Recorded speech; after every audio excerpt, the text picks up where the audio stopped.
नमस्कार शेतकरी बंधूंनो, मी आपला शेतकरी मित्र किशोर भुडे.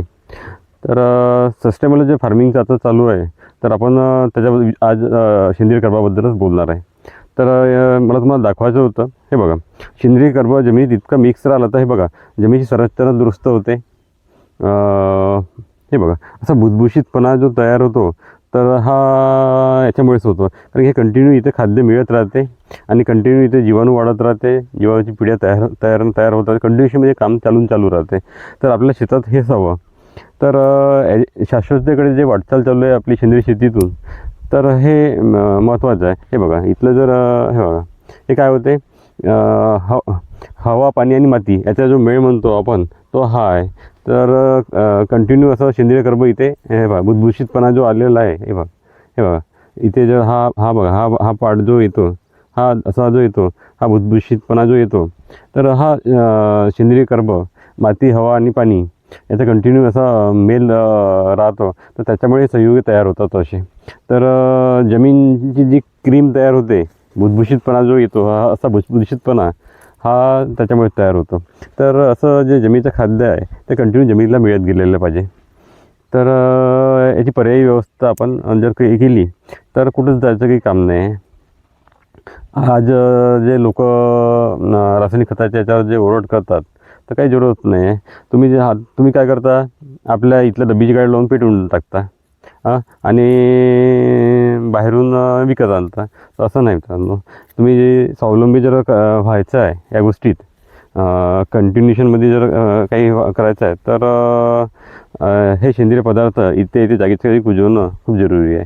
हे बघा तुम्हाला मी दाखवत आहे की भुसभुशीतपणा जो तयार होतो तर तो अशा गोष्टीमुळे ह्या सेंद्रिय पदार्थ जे कंटिन्यू जे कुजत राहते तर त्याच्यामुळे तयार होतो.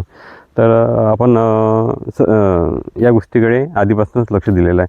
तर तुम्हाला अजून एक दाखवतो. आपण आपल्याकडे बोरूचा जो प्लॉट होता तिथला पण तुम्हाला काय रिझल्ट झाला आहे तो दाखवतो. तर काल इथे काय केलं होतं आपण, बोरू आपण रोटावेटरच्या साह्याने जमिनीत मिक्स करून टाकलेलं आहे. तर काय होते की असं इतकं मोठ्या प्रमाणात नायट्रोजन इथे आता जमिनीत फिक्स होईल की आपल्या समोरच्या पिकाला जे हळूहळू मिळत राहील.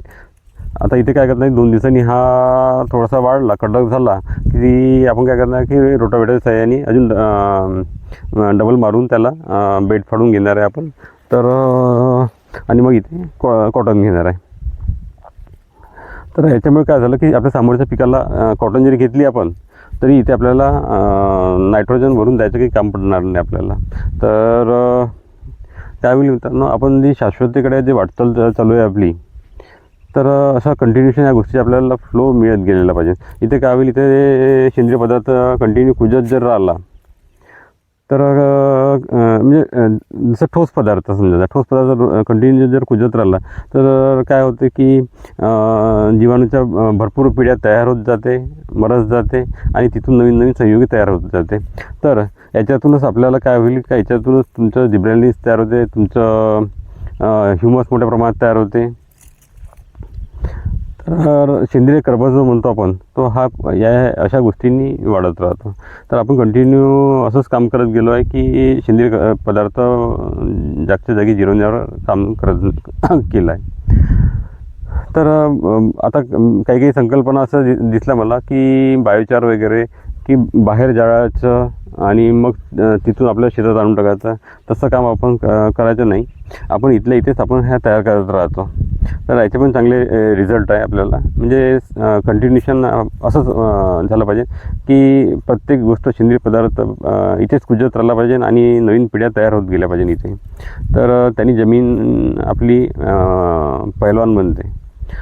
तर आपण ह्या गोष्टीकडे आधीपासून लक्ष केंद्रित केलेलं आहे आणि कंटिन्यू ह्या गोष्टी आपण जमिनीला रिटर्न देत गेलेलो आहे. तर त्याच्यामुळे जमिनीची आपली श्रीमंती बनली आहे. तर हे बघा शेतकरी बंधूंनो, ही आपली श्रीमंती. तुम्ही म्हणाल का खूप गदाळा कास्तकार आहे बा, असं नाही राहत. तर हे आपल्याला कंटिन्यू हे पदार्थ आपल्या जमिनीत मिळत राहिले पाहिजे. म्हणजे जितकं ठोस राहील तितकी ती जमीन श्रीमंत बनेल. तर अशी मित्रांनो तुम्ही पण असंच शाश्वत शेतीकडे वाटचाल करा आणि जमीन जे जिवंत जे ठेवतो आपण, तर ही जमीन जिवंत ठेवा असं या पद्धतीने. तर तुमचा श्रीमंतीकडे मार्ग मोकळा होईल. धन्यवाद शेतकरी बंधूंनो.